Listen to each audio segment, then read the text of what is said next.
Hey everybody, welcome back to Yak'n Dad Fishing. Today we're going to finish up the tackle that goes in the crate. I got 4 boxes for us today. It'll probably be another quick video. I have more tackle that I do bring, but it's not everything that I keep in the kayak almost every time I go out. The other ones are things like our junk, whether it's like a box of swim baits that I've probably never used, or like a junk box where I'm just kind of throwing, maybe a hook broke in a lure, so I just put it in this box and I'll go through and I'll fix them. I keep treble hooks and things on me to replace hooks, but if I don't really have the time or if I forget about it, then they just stay in that box. So those ones I have, but they're not like go-to. They're not like in the crate or in the kayak every time I go out. So to start out with, this is gonna be kind of simple. This is just my terminal tackle. It's got everything from from big worm hooks to what is this? It's stuck. That's what it is. It's stuck. We got a shaky head here. This is one I painted as silver. I just painted it green. I have black ones and other green ones. I keep all my weight. This is a peg weight. I keep the weights in here. Drop shot weights in here. Bobber stops. Beads and stuff for like Carolina rig, which I really don't throw that often. If I'm gonna go deep, I'll probably throw a drop shot. I do have like a whole thing of just like nails. So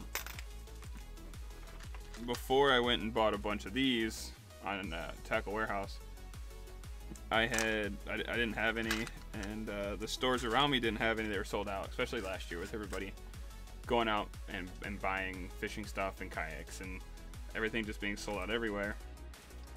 Garbage in there. So I just raided my garage and I found a nail. This is the smallest one I had, and I was using those to do things like Nico, or when I was doing like a Cinco, I would put this in the bottom of Cinco to like back weight it, so it fell, instead of falling like this, it would fall straight back. They come in handy. This is the poor man's, peg weight, and it's not that really, like in terms of like lead and things, it's not that big of a deal if you lose it. What else I got in here? So I got these. I use these for my trailer hooks. So they're pretty sharp, but they're just straight shank hooks. I just found a big pack of them that had like a giant eye, and it would go over my spinnerbaits and things like that. I like that they're smaller. I have actually here in, let's put that back. Here in my second box is actually the spinnerbait box. It's the next one. I actually do have trailer hooks that I purchased and things like that, but they're just really long.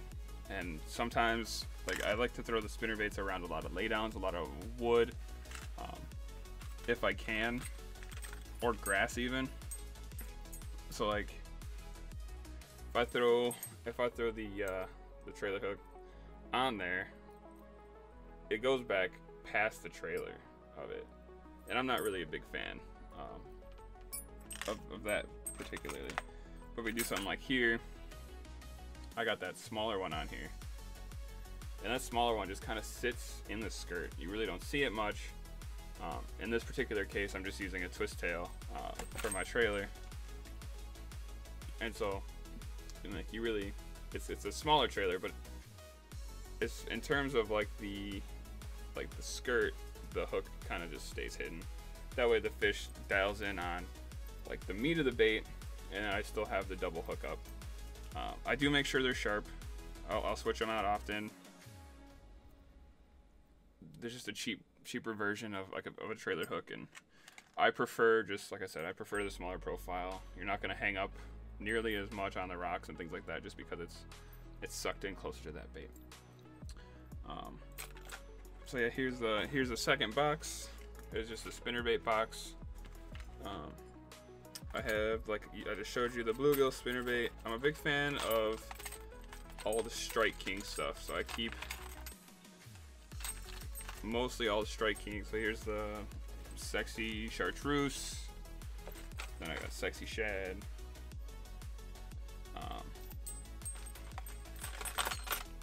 I do have a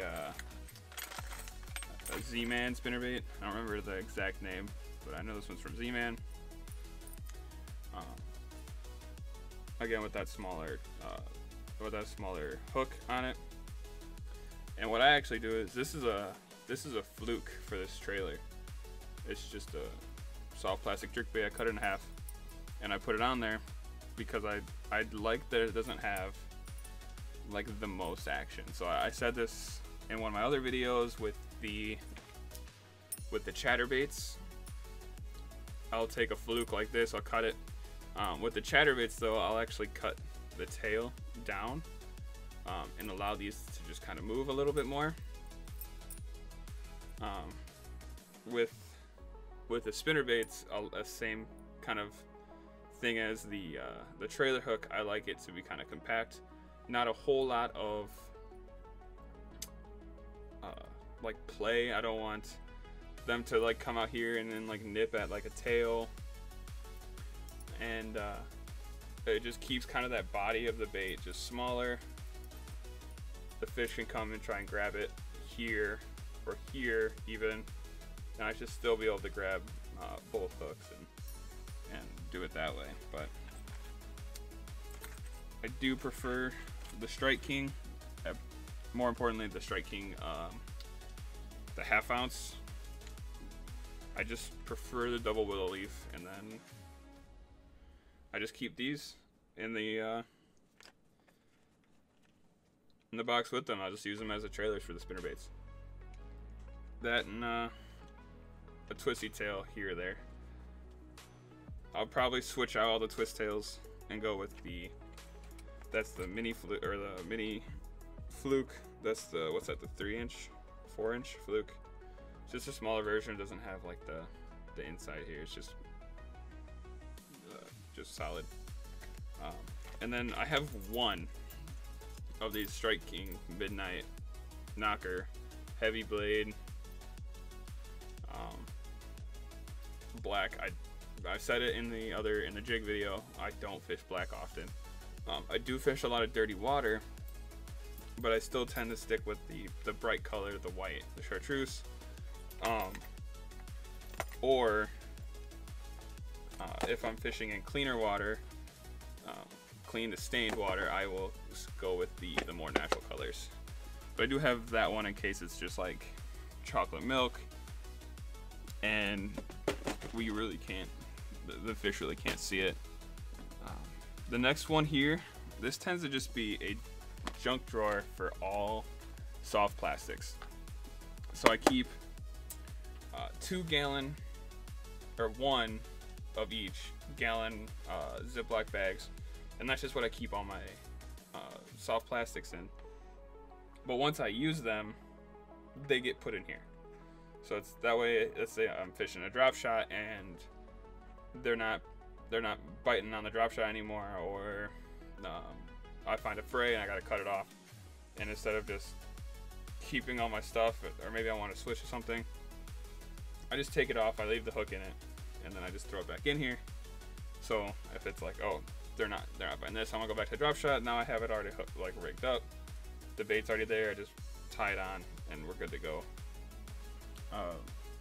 Or if something like, I had these flukes, they're not flukes, flute worm. It's the flute worm. And the packaging got ruined, so I just throw it in here. So this is pretty much just a catch-all for soft plastics. But this always goes in. I know that I'm not going to.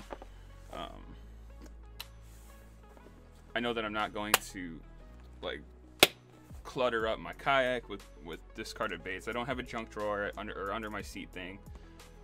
New canoes don't really, at least the Flint doesn't really have spots for that. So I just use this, and this just has become the catch-all be-all of my soft plastics. And then for our last box that comes with us every single time we come out, is the top water box. And I have preferences big time. So when I'm using top water, I stick to pretty much 3 baits, and then I sub in a 4th one once like the bite gets really like light. It's a light bite. So I like the Whopper Ploppers. This is the 90. We fish the river a lot, so we have river smallies, and they just prefer this 90 size. I have tried the bigger ones, and they just don't seem to hit it as much. So I keep the 90 with me. This year with tournaments, I might buy the bigger ones to try to find the bigger largemouths and lakes and stuff. But for that, I might just throw something like the Buzz Toad. So I like the moving baits. I keep a pack of ribbit frogs. I got hooks and stuff for them, weighted hooks. Just in terms of those moving baits, that's gonna be my go-to. And then if the water is just dead calm in the morning, there's no wind, you can just see like the glaze on the water, I'll jump over to a spook type bait. This one is from Monster Bass. I think this is like their exclusive. I don't really remember, or I could probably look it up for you because I'm here at my desk.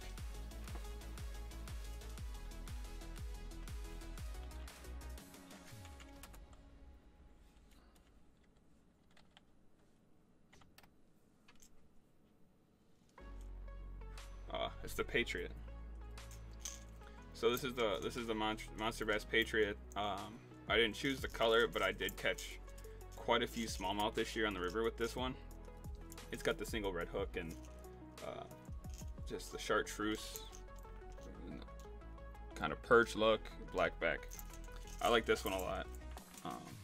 My next go-to would be something, I think it's the Strike King bait. So we can get out of there. And this one is, I don't remember, not gonna lie. I just like the spook type baits. So this one's from Strike King. I like the flash. If it's like right after sunrise where the sun's starting to peek out, and this will really kind of catch that and pull them up. And then once that bite dies down, I keep 4 different poppers in different colors. So I got this one, it's bluegill. One of the places we fish, that's all they have for bait is bluegill. I got this one out of the Monster Bass box, and I quite enjoyed it. It walks really well, which I had never had a popper walk before, not without purposely trying to do it. This one almost seems like it's designed for it. If you just try to like do normal popper things, like this pause, plop, pause, plop, pause, plop, that's not the bait. This one, you try and do that, it's still gonna shoot off to the side and things like that, instead of just the nice go-to. So I was using this one for the MTV Slam and kind of enjoyed it. Not MTV Slam, the Monster Bass box slam. I'll link it at the end of the video. But I actually really enjoyed it. I had mixed feelings at first, and then after a while, just it's small, it's compact, it casts really well.